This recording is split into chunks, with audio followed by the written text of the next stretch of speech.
Hey there, Ms. Day. Well, hello, Miss Camp, and hi, everyone, and Welcome back.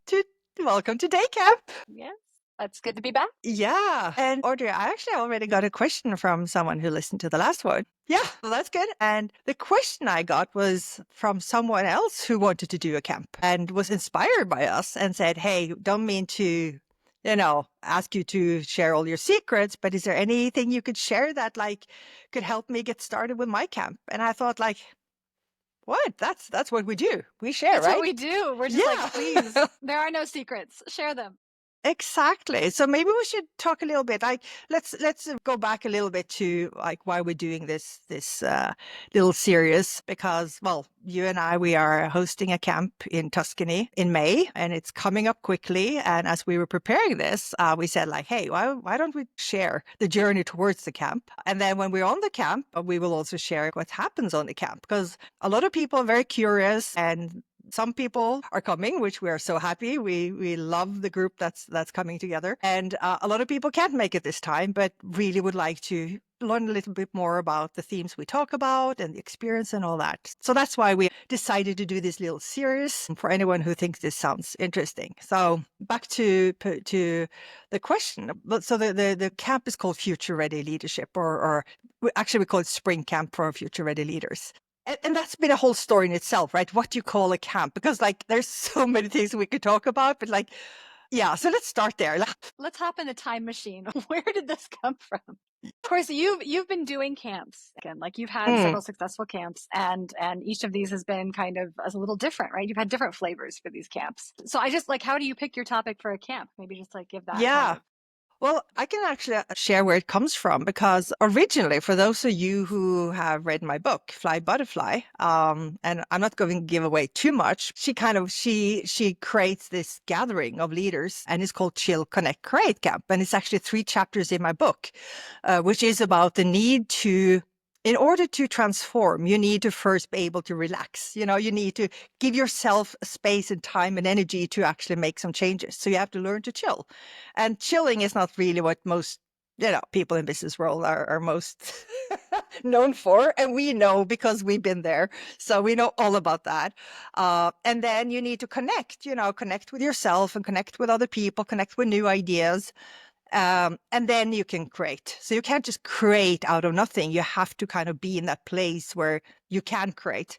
So writing about Chill, Connect, Create in my book, and Maya, the protagonist in my book, setting up this camp, I think I always kind of knew that I was going to do that one day. But it wasn't until I moved to Tuscany and I came here, and I think like a week after I landed here, basically, this is too beautiful not to share. This is exactly the kind of environment that I described. Like, even though in the book it's Hawaii, but it has the same kind of feel, the same kind of energy.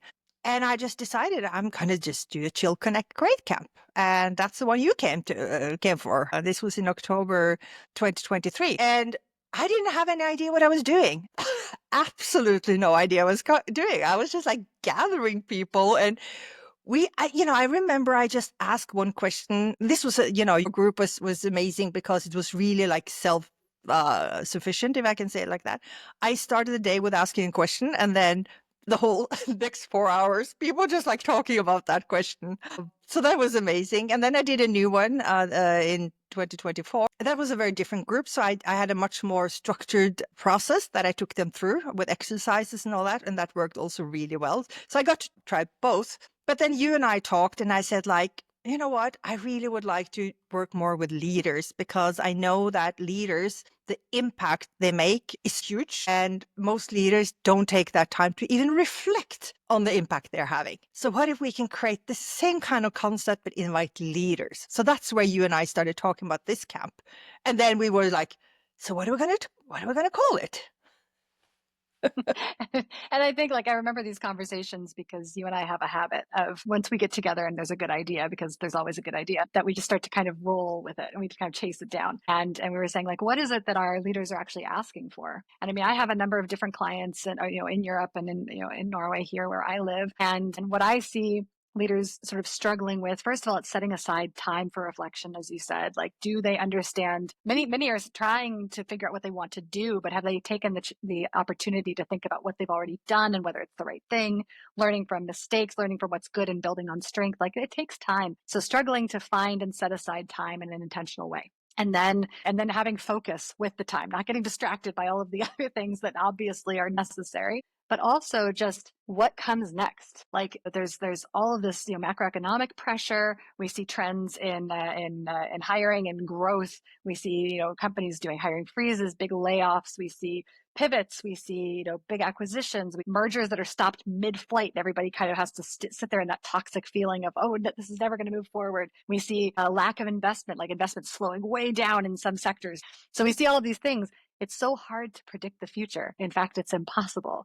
But it has always felt a little easier to kind of have some framework that they expect where we're going to land. And now the future seems awfully murky. And what is expected of leaders in that environment? I see people, they're not necessarily formulating it like this, but it's like, I'm not sure what I need next. I'm not sure which of these things that I know how to do are going to be very valuable in the future versus the things that are no longer going to be valuable because AI, for example, is going to replace some of it. And I don't know where to invest in myself. And this is, again, us, you and me kind of doing an analysis on the kinds of questions that are asked, because people don't always ask for what they actually need. They just asking sort of other questions, and we find patterns. This question of, how do I prepare myself for a future that I don't necessarily understand and I cannot predict? And I think that that's the big thing that was sort of resonating for you and me when we started to think about this camp in particular. Does that seem right? Do you Yeah. remember that? Yeah, the number of conversations we have on all kinds of topics, but I do remember like that the word future ready is something that kind of resonates with many, because you cannot really predict, you cannot know, but you can prepare yourself. And we also use this expression a lot. We say we don't want to repair, we want to help prepare. And very often when we are brought into organization, it has like a huge element of repairing in it. Some wrong decisions been made and the consequences, and then we help fix some of that. But when we're able to come in early or advise leaders at an earlier stage, we can help prepare so those things, don't happen, or at least don't get that serious, because you learn to recognize it and you can kind of adjust along the way. And to do that, you need to kind of, one, be aware of it and understand it, but you also have to have the tools that can help you do that. Also normalize a lot of those challenges, because I think a lot of leaders feel very lonely in their challenges because they don't necessarily go around and tell everyone else what they think is very difficult. But when they do talk to someone else, there's a huge relief realizing, oh, I'm not alone, right? And we get to talk to all of them. So we get to see that this is so normal. So, because we keep our clients, right? But I know the patterns. So it's so hard when I see, a leader who's like, oh, I'm struggling with this thing. And it just feels like this is so unique to me. And I'm like, I literally have had this exact same conversation with this other person. Like, and those patterns, you and I, because we move horizontally, we're equipped to find them, which I think is so Exactly. beautiful, because then we can come up with solutions like the camp Yeah. or like our blogs or whatever it is. I just recently had a meeting with someone who wanted to explain to me that so he was having some challenging with his leadership team, and he was kind of embarrassed, and he was talking about like deep trust issues within, some relationships, including his relationship to some of his direct reports. And I let him talk for a little while, and then I was like, hey, I just want you to let you know that this is like one of the most normal challenges that leaders have today. So you're not alone. And I could just like see the relief in his face and almost his shoulders lowered down. Like, really? Wow. Because basically, when I talk to my leadership colleagues,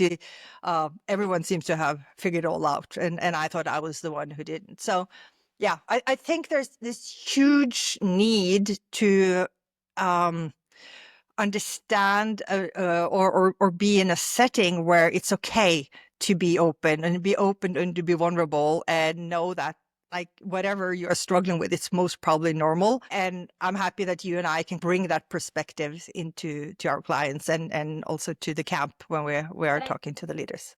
And as you say, like, it's, we know that these are universal questions and struggles. And one of the coolest things is that we as human beings are equipped to grow to meet those challenges. So when we have the opportunity to find those patterns, that's one thing. One thing that you and I are also pretty good at is creating an environment in which people want to share these things and feel good about doing it. So it's like, trust being a fundamental element, as you said in our last chat, using the corporate spring model, like it's a cornerstone of having an environment that is highly productive and highly performant, is as a place where people feel safe to share what they've got and to feel like they actually have value to add to one another, and do it in a constructive way. And I think that that's one thing that both in our work, both in workshops, when I'm working with an executive team, if I'm doing one-on-one coaching, it doesn't really matter what the environment is, building that trusted space. And for me, when I think about the camp, how quickly we can build an environment for trust is one of like the magic elements of having a camp.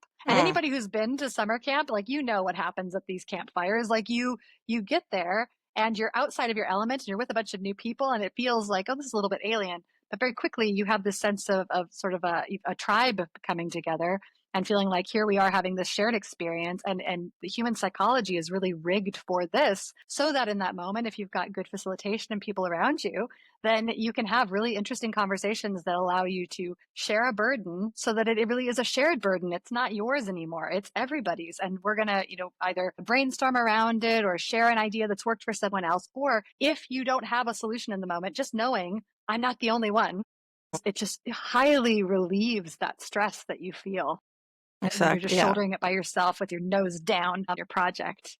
Um, So let's go back to the design of the camp again, because you and I, we go into this and then we disappear. So we're like, woo, back, so back. then, so we said future ready leaders. Yes, future ready. So that became like, okay, that's a headline. So what is it within future ready leadership? Of course, this is what we do all the time, and this is what we work with. So I think the content that was the easy part. It's more like, how do you wrap it in a way that people get it and are inspired by it and it makes sense to people, right? And I think that's where, at least for me personally, that has been one of the biggest challenges, because there's so much stuff we want to cover, right? Well, and And so at much the stuff same, that we can, like, there's just such a yeah. wealth, right? we could Yeah. we could do like a month, but the same time, you don't want to overwhelm people and you don't want to have too much. And one of the things that I have experienced and learned, so if I do a leadership workshop over a couple of days, I would like to have the themes. I would like to have some guidance, like what we're addressing now, but also saying, but of course, this is dynamic, because if you think, oh, now we're going to talk about this for 1 hour and then we're going to talk about that, that's not how it works. If you want to go deep, or you want to kind of work with a room and work with a group, basically the agenda will be formed by the people who show up and their needs and their challenges and their topics and all that, right? So I think like the path that we went on, and kind of just like from, okay, let's cover this, let's cover that and all that. So we put up a pretty, may I say myself, pretty impressive agenda. A comprehensive agenda. Comprehensive, maybe better. And then after a while, it's almost like, and you and I had that conversation. It was almost, I felt a bit like trapped in that agenda, because then I was seeing the people who signed up and I was like, well, and I suddenly saw it becoming more dynamic and all that. And I think I told you there's something just doesn't really feel right with this agenda. And I look at the people who signed up and other people who ask about it. And then you said Like, it something wasn't really smart. hitting Yeah. it wasn't hitting the sweet spot for people who we knew really needed it. And I think this is Mm, another thing, is like, and maybe this goes to the question that somebody asked you about this. It's like, if you're going to create something, like, we coach people who are highly innovative, right? And people who are mm. working in these industries where they have to constantly move and change and transform. And it's like, for us too, we have to take in the feedback that we're getting in the moment and say, like, are we hitting the sweet spot? Because we know conceptually this is something that is a need that we can meet, right? Okay. And then here's our hypothesis on how we can meet it. Oh, the agenda just got really hardcore. And then Annicken starts to feel like she's trapped in a box, and this can happen, right? Because Annicken, one of your values is freedom, right? You can't have it such that you're trapped in your box. And then we look at it and we say, is this the right thing? And this is where I think people might have misconceptions about people like you and me, who seem to be having so much fun all the time. It's like, oh, they're so fun, they're probably not serious. That's not true. We can get serious so quick, but like serious in the way of like really pointed focus. And we had that great conversation where it was like, okay, this is a problem. This is not turning out the way that we think it could. There's so much more potential here. So why? What needs to change? Are we willing to change everything? Like, are we willing to just, like, scrap the whole thing and walk away? And we're like, yeah, we're willing. Like, hold on tightly, let go lightly. What is it that we actually still want out of this? And what makes more sense? So then we had that great conversation. And it was just like, so what is it that we actually want to achieve? And what can we do Mm, differently? And then it started to feel like, wait a minute, we're bringing in some pretty high caliber individuals from really cool backgrounds, and they know what they need, and they also know what they're bringing to the table.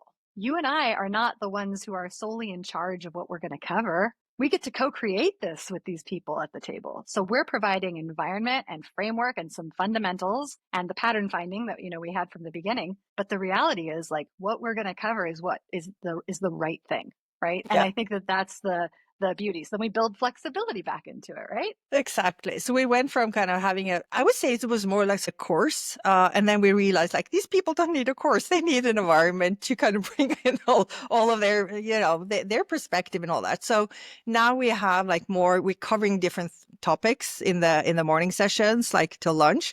And then in the afternoon, we're setting up these, solution labs kind of where we talk about all these things that we like conceptual and also of course like real life challenges, but when people get to work with real life challenges and getting peer coaching, some expert guidance, so it gets real, because we don't want people sitting and talking about lots of important stuff but don't know what to do about it, right? Yeah.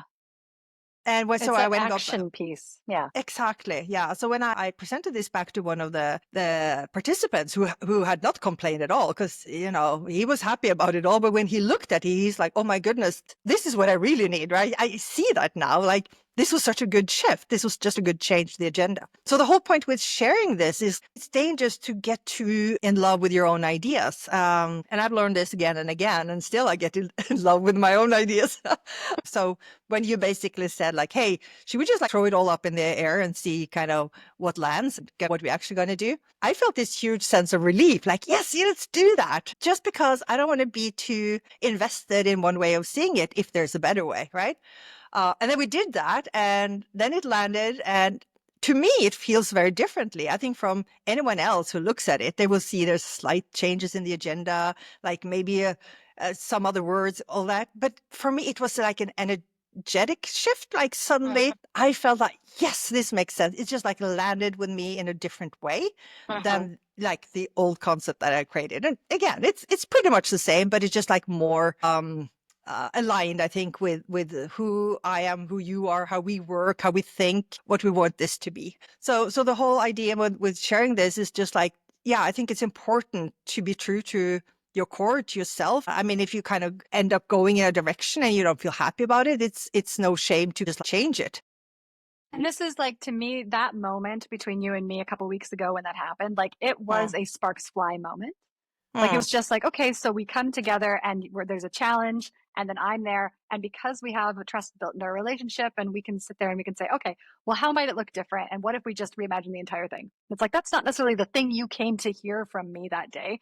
But like, I could tell from what I know of you that it's like, wait a minute, no, we need to just release some tension in this system. Like, it's way too down here and tight. We need to release the tension. And then, even if, as you say, it's not a monumental change for other people looking at it. It's a monumental mm. change for us because we've released the tension and it feels more genuine now. And I think that that's like this idea that we are more than the sum of our parts when we come together. That the cool things happen when we Mm, two different brains come together, two different perspectives, and that's what's motivating this idea of doing these gatherings. I think that that's what this camp is, right? It's like bringing great minds, great hearts, people with their hands deep in really cool stuff, bring them together and let them like connect and have moments like this, because you just don't know how caught up you are in your own stuff until exactly. somebody else is there to bump you right out of it. And we did that for each other. I said to you after that moment, I was like, and I will come back to you and need you to do it for me at some point. Like, it's a give and take.